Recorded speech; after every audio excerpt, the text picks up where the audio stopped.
सोचो एक छोटा सा 2 साल का बच्चा जिसे पता भी नहीं होता कि दुनिया क्या है, लेकिन वो बच्चा ऐसी चीजें बोलता है जिसे सुनकर बड़े बड़े मॉन्क भी हैरान हो जाते हैं। वो पहचान लेता है एक ऐसे व्यक्ति के सामान को जो इस दुनिया से जा चुका होता है और फिर अनाउंस होता है ये है नए दलाई लामा। आखिर कौन होते हैं दलाई लामा, उनका चुनाव होता कैसे है और क्यों चाइना उनके नाम से इतना परेशान है। आज की इस स्पिरिचुअल जर्नी में चलिए समझते हैं दलाई लामा की कहानी। एक बचपन से लेकर स्पिरिचुअल लीडर बनने तक का रास्ता जो दुनिया भर में शांति और करुणा का प्रतीक बन चुका है। दलाई लामा ये सिर्फ एक नाम नहीं, एक पद है। दलाई का मतलब होता है ओशियन और लामा का मतलब होता है गुरु या टीचर, मतलब ज्ञान का सागर। दलाई लामा तिब्बतन बुद्धिज्म के सबसे बड़े स्पिरिचुअल गुरु होते हैं। उन्हें मानते हैं कि ये अवलोकितेश्वर का रूप हैं, जिसे हिंदी में करुणा का देवता भी कहते हैं। दलाई लामा का रोल है लोगों को धर्म, दया और अहिंसा के रास्ते पर ले जाना। उनका जीवन बस एक इंसान का नहीं बल्कि एक मिशन का होता है, दुनिया में प्रेम, शांति और संवेदना फैलाना। आज के दलाई लामा हैं 14th दलाई लामा, जिनका असली नाम है तेंजिंग ग्यात्सो। उनका जन्म हुआ था 1935 में एक छोटी सी जगह एमडो, तिब्बत में है, एक आम किसान परिवार में। जब वो सिर्फ 2.5 साल के थे तभी उनमें कुछ अलग बातें नोटिस की गईं। उन्होंने कुछ ऐसे सामान पहचान लिए जो पुराने दलाई लामा के थे और फिर उन्हें ऑफिशियली अनाउंस किया गया दलाई लामा का पुनर्जन्म।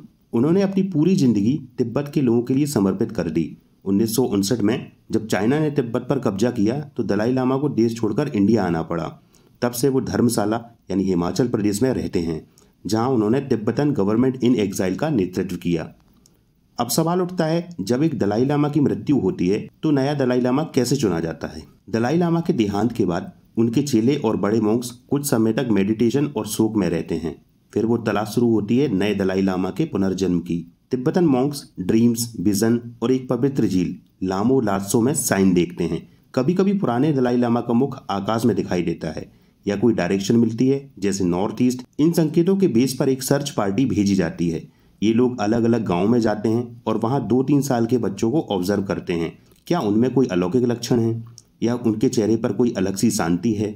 क्या वो पुराने दलाई लामा की तरह बात कर रहे हैं? जब 1 या 2 बच्चे शॉर्टलिस्ट हो जाते हैं तो उनकी टेस्टिंग होती है। उनके सामने कुछ सामान रखा जाता है, कुछ पुराने दलाई लामा का और कुछ नया रैंडम। अगर बच्चा बिना हेजिटेशन के पुराने सामान को चुने तो समझा जाता है कि वही पुनर्जन्म है।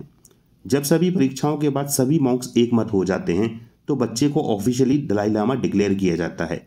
उनकी ट्रेनिंग शुरू हो जाती है, धर्म, ज्ञान, मेडिटेशन, लीडरशिप, सब कुछ। आज दलाई लामा सिर्फ तिब्बत तक सीमित नहीं है, वो पूरे विश्व के लिए शांति का प्रतीक बन चुके हैं।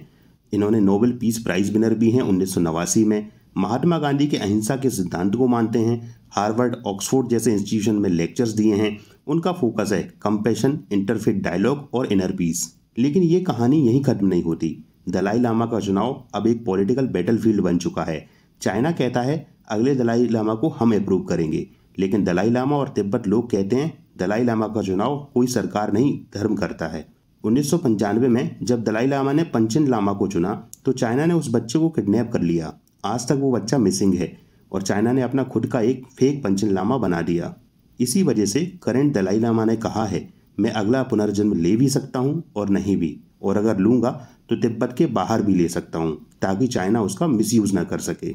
दलाई लामा एक ऐसे व्यक्ति होते हैं जिनकी जर्नी एक डिवाइन प्रोसेस से निकलती है। एक छोटा सा बचपन, फिर इंटेंस ट्रेनिंग और फिर दुनिया भर के लिए एक स्पिरिचुअल लाइट बन जाना। ये कहानी किसी ऋषि मुनि से कम नहीं। आज भी जब दलाई लामा बोलते हैं तो दुनिया रुक जाती है। उनके शब्दों में दया है, करुणा है और एक ऐसी शांति है जो अंदर तक महसूस होती है। तो दोस्तों, ये थी कहानी दलाई लामा की, एक स्पिरिचुअल लेगेसी, एक डिवाइन जर्नी और एक पॉलिटिकल स्ट्रगल का संगम। आपको क्या लगता है अगले दलाई लामा का सिलेक्शन कैसे होना चाहिए? क्या चाइना को धर्म के मामले में दखल देना चाहिए? कमेंट करके जरूर बताएं।